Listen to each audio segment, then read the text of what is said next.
Toprak başa çıkıp seymini batan, dünyanın çarkında mat oldum ata.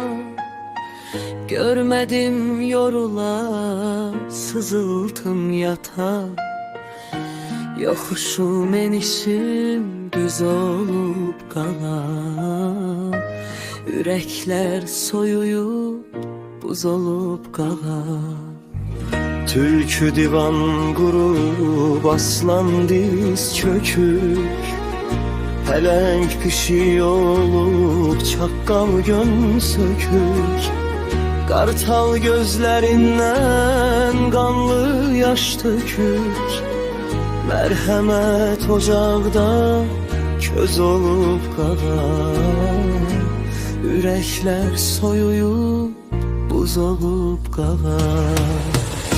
Elin atigine deli değirler, kaç geldi amandı zeli değirler.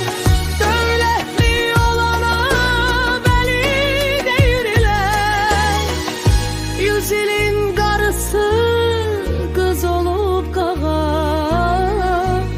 Yürekler soyuyup buz olup kalan.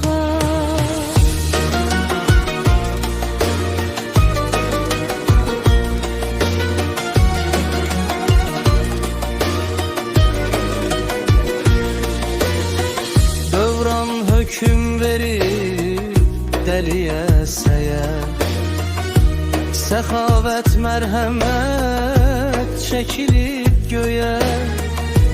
Ne doğmam doğmadı, ne öyem öye.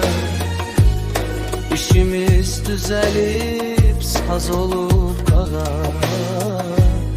Yürekler soyuyup buz olup kalan. Yazık Müslümanlar dağılıp çöle, zalimin zulmünden olublar köle. Adam xecaletten az kalır öle, yaram yaşıl yaşıl göz olup kalan. Yürekler soyuyup buz olup kalan. Adalet istedim tuttular topa, bu işe hor baktı sevimli papa. Kalktı üstümüze cemi Avrupa, özümünkü özüme faz olup kalan. Yürekler soyuyup buz olup kalan.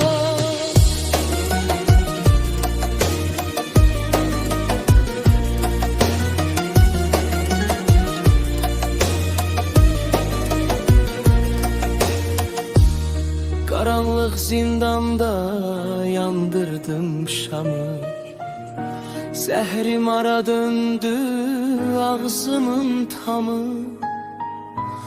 Əbülfət Heydərə xor baxır hamı, bu şerin dillərdə söz olub qalar. Ürəklər soyuyub buz olub qalar.